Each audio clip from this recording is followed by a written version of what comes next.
Adam stepped into his room and quietly closed the door behind him, careful not to let it click too loudly. The sound of the latch felt final, as if it sealed more than just the space, it sealed the distance that had been growing between him and the life he thought he understood.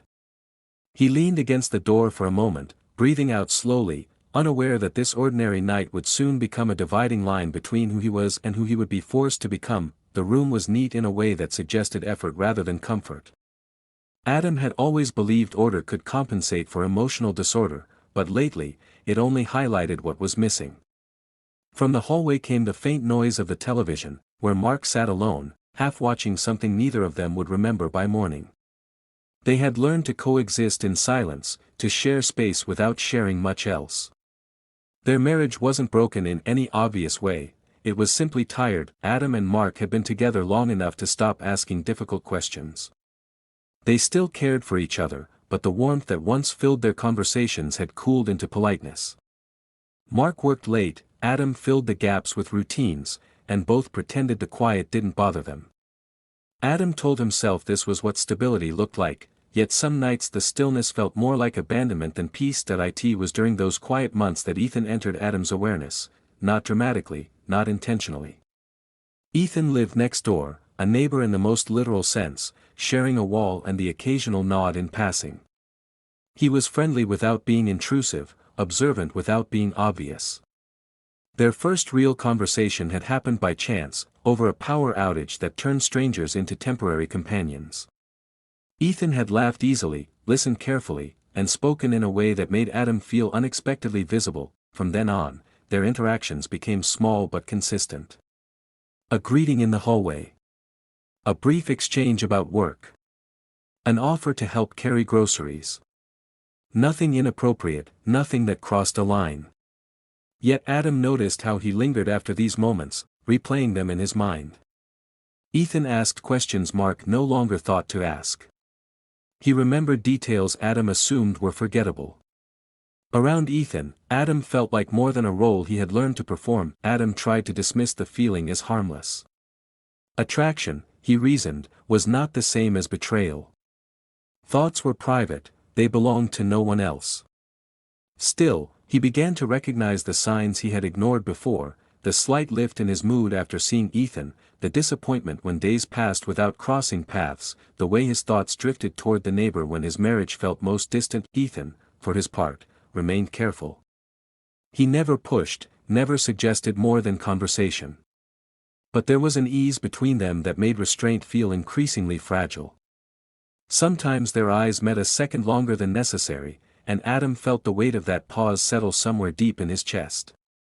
It wasn't desire alone, it was recognition, the unsettling sense of being understood without explanation. That night, Adam returned to his room earlier than usual, citing exhaustion. Mark barely looked up, offering a distracted goodnight that carried no suspicion. Adam undressed slowly, his thoughts louder than the silence around him. He wondered when comfort had started to feel like confinement, when loyalty had become something he practiced out of habit rather than conviction. As he sat on the edge of the bed, Adam reminded himself of the life he had chosen and the promises he had made. He told himself that whatever he felt was temporary, that attention from a neighbor could not compare to years of shared history. Yet even as he lay back and stared at the ceiling, a quiet unease settled over him. Somewhere beyond the wall, Ethan was awake too. Adam didn't know that yet, but he felt the pull of it all the same. The room was unchanged, the night ordinary, but something subtle had shifted. Adam closed his eyes, unaware that he was standing at the edge of a choice he would soon be unable to undo, and that the door he had just closed would not protect him for long. The following days unfolded with an uneasy precision, as if Adam's life had learned a new rhythm without asking his permission. He moved through his routines with practiced calm, yet every ordinary action felt weighted with anticipation. He listened more closely for footsteps in the hallway, lingered longer by the window, and found his thoughts drifting, always, inevitably, toward the space next door. Mark noticed the change, though he couldn't name it. Adam was present but distant, attentive yet unreachable. Their conversations grew shorter, trimmed of curiosity. When Mark asked how Adam's day had been, Adam answered honestly but incompletely, leaving out the part where his chest tightened whenever he heard Ethan's door open. Silence became their shared language again, only now it carried a sharper edge. Ethan did not seek Adam out, which made his absence louder. When they finally crossed paths, it was by chance, late in the evening, as Adam returned home with tired shoulders and a mind too full. Ethan stood in the hallway, keys in hand, his expression hesitant but open. The greeting they exchanged was simple, but it carried a tension neither could ignore. They spoke quietly, mindful of the thin walls and the hour. Ethan mentioned the weather, work, the small things people say when they are avoiding the larger ones. Adam listened, aware of how close they stood, how easily he could have stepped back, and how he didn't. The space between them felt charged, not with urgency, but with possibility. It was Ethan who acknowledged it first, not directly, but honestly. He spoke of loneliness as if it were a shared experience, not a confession. Adam felt something inside him loosen in response. He admitted more than he intended, describing the gradual distance in his marriage, the way companionship had slowly thinned into habit. He did not blame Mark, and Ethan did not ask him to. That restraint made the conversation feel safe, even as it edged towards something dangerous. When the moment ended, it did so without ceremony. Ethan wished him a good night, his voice steady, his eyes unreadable. Adam returned to his room carrying the weight of what had almost been said. He told himself that restraint was proof of loyalty, that acknowledging temptation was not the same as surrendering to it. Still, the restraint felt temporary, like a promise made under pressure. Sleep did not come easily. Adam lay awake, replaying the conversation, measuring every word for meaning. He wondered what Ethan had meant to imply, and what he himself had revealed without realizing it. The ceiling above him felt closer than usual, pressing down on thoughts he could no longer dismiss. The next evening arrived quietly, unremarkable in every way except one. Mark was working late. Adam knew this before he asked. The schedule had become predictable. He prepared a simple dinner and ate alone, the clink of cutlery echoing in the empty kitchen. When a soft knock came at the door, his first instinct was caution, followed closely by recognition. Ethan stood there, composed but clearly uncertain. He had come to return a book Adam had lent him weeks earlier, a minor excuse that barely concealed the truth beneath it. Adam invited him in without hesitation, aware of the significance of that choice even as he made it. They sat across from each other, conversation unfolding slowly, deliberately. The air between them felt heavier now, shaped by what had already been acknowledged and what remained unspoken. Ethan apologized for the intrusion. Adam assured him it was fine, though his heart disagreed. There was a moment, brief but decisive, when silence stretched too far. Adam realized that doing nothing was itself a choice, one that would not preserve the life he knew so much as prolong its quiet erosion. He met Ethan's gaze and understood, with a clarity that startled him, that the boundary he feared crossing had already begun to dissolve. Ethan did not move closer. He did not reach out. Instead, he asked a simple question, one that carried no demand, whether Adam was certain he wanted this conversation to continue. Adam hesitated, then nodded, accepting the weight of that answer. When Ethan finally left, the apartment felt altered, as if it were holding its breath. Adam stood alone in the room, aware that something essential had shifted, not through action, but through intent. The line he had sworn not to cross was still visible, but it no longer felt solid. As he turned off the lights and prepared for bed, Adam understood that the next step would not be accidental. Whatever happened next would be the result of a choice he was already moving toward, and the knowledge both unsettled and compelled him. Morning arrived without relief. Adam woke before the alarm, his thoughts already active, circling the same uneasy truths he had avoided the night before. The apartment was quiet, the kind of quiet that invited reflection rather than rest. He lay still, listening to Mark's breathing beside him, and felt the sharp contrast between physical closeness and emotional distance. Nothing visible had changed, yet Adam sensed that the foundation beneath their marriage had shifted. Over breakfast, Adam spoke less than usual. Mark noticed but said nothing, perhaps out of habit, perhaps out of fatigue. Their routines continued as they always had, coffee poured, doors closed, goodbyes exchanged, but the familiarity felt fragile now. like something that could crack under a careless word. Adam watched Mark leave and wondered how long silence could serve as protection before it turned into betrayal. Ethan stayed out of sight for the next few days, which only intensified Adam's awareness of him. Absence proved more disruptive than presence. Adam replayed their conversation, the careful way Ethan had offered him a choice rather than an escape. That restraint haunted him. It made Adam question his own motives, the quiet longing that had drawn him towards someone who asked so little yet seemed to understand so much. When they finally met again, it was unplanned. Adam was returning home early, his thoughts scattered, when he found Ethan in the hallway. There was no pretense this time, no small talk to soften the moment. They exchanged a brief greeting, and Adam felt the tension settle between them, familiar and unresolved. Ethan spoke first, his tone steady but sincere. He acknowledged the risk of what they were doing, the cost it could carry for both of them. He said he didn't want to become a secret that damaged a life already under strain. The words struck Adam with unexpected force, because they echoed the doubts he had tried to ignore. Ethan wasn't offering romance or rescue, only honesty. Adam responded with more truth than he intended. He admitted that the distance in his marriage had left him feeling invisible, that being seen again had felt like a reminder of something he'd lost. He did not excuse his feelings, but he did not deny them either.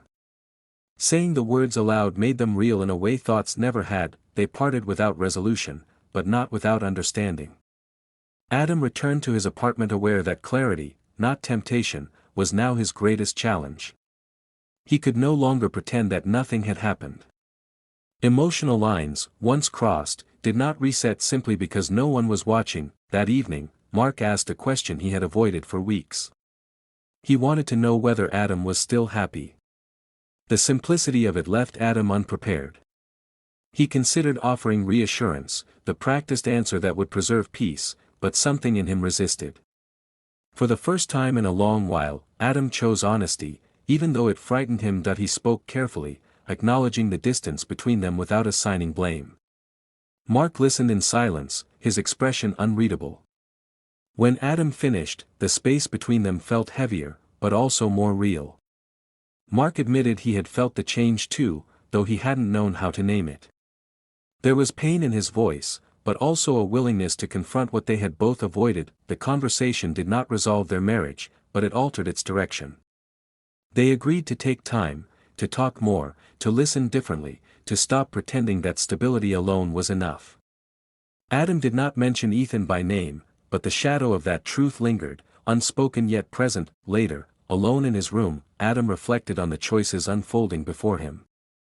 Infidelity, he realized, was not defined by a single act, but by the gradual turning away from one truth toward another. He stood at a crossroads shaped by desire, honesty, and consequence, unsure which path would demand more courage. As night settled in, Adam understood that change had already begun, not because of what had happened, but because of what could no longer be ignored. Whatever came next would require him to decide who he wanted to be, not in secret, but in the open light of accountability. The room was the same, the silence familiar, yet Adam sensed that the story was far from over. The days that followed carried a quiet intensity, as though Adam's life had slowed to allow every thought its full weight. Conversations with Mark became more deliberate, stripped of the casual ease they once relied on. Each exchange required effort, attention, and an honesty that felt both necessary and exhausting. Adam realized how rarely they had spoken this way before, and the realization unsettled him. Mark was trying. Adam could see it in the way he asked questions and waited for answers instead of filling the silence himself. Yet beneath that effort lay uncertainty, a guardedness born from sensing that something important remained unsaid. Adam felt the truth pressing against his restraint, demanding acknowledgement. He knew that partial honesty could only delay an inevitable fracture. Ethan remained a quiet presence at the edge of Adam's awareness. They had not spoken since their last encounter, but his absence felt purposeful rather than accidental. Adam understood that Ethan was giving him space to choose, not retreat. That restraint, once again, forced Adam to confront his own intentions. Temptation had lost its urgency, what remained was clarity. One evening, as Adam returned home, he encountered Ethan in the hallway. There was no tension this time, only a shared understanding that whatever had connected them now required resolution. Ethan spoke plainly, saying he did not want to exist as a question mark in Adam's life. He respected Adam enough to step back unless invited forward with certainty. Adam appreciated the honesty, even as it sharpened the conflict inside him. He admitted that what he felt was real, but incomplete. Attraction had awakened something dormant in him, yet it had also revealed how much he still owed to the life he had built. Ethan listened without interruption, his expression calm, as if he had expected nothing less. They parted with a sense of closure that surprised Adam. Not because anything had ended, but because the ambiguity that once fueled his restlessness had been replaced with responsibility. He returned to his apartment aware that clarity did not guarantee comfort, it only demanded action. That night, Adam spoke the truth he had avoided. He told Mark that he had formed an emotional connection outside their marriage, one that forced him to confront what he had been missing and what he risked losing. He did not dramatize it, nor did he excuse it. He spoke carefully, acknowledging his fault without deflection. Mark's reaction was quiet but devastating. He listened, absorbing each word with a stillness that hurt more than anger would have. When he finally spoke, it was not to accuse, but to ask whether Adam still wanted the marriage. The question was simple, but its weight felt immense. Adam answered honestly. He said he didn't know yet, but that he wanted to find out without hiding, without pretending. He wanted to rebuild trust if it was possible, and to part with respect if it wasn't. Mark nodded, accepting the uncertainty even as it pained him. They agreed to take time apart emotionally, not as punishment, but as reflection. In the days that followed, Adam experienced the cost of transparency. Conversations were heavier, nights lonelier, and certainty remained elusive. Yet beneath the discomfort lay a sense of integrity he hadn't felt in years. He was no longer divided between secrecy and desire, he was facing the consequences of both. Adam stood in his room one evening, the same room where the shift had begun. The walls felt less confining now, the silence less accusatory. He understood that change was not a single moment, but a series of choices made after clarity arrived. Whether his future held reconciliation or release remained unknown. What Adam knew, with quiet certainty, was that the version of himself who avoided difficult truths no longer fit. Whatever came next would be shaped not by impulse, but by intention, and that understanding, fragile and hard-earned, marked the true beginning of what lay ahead.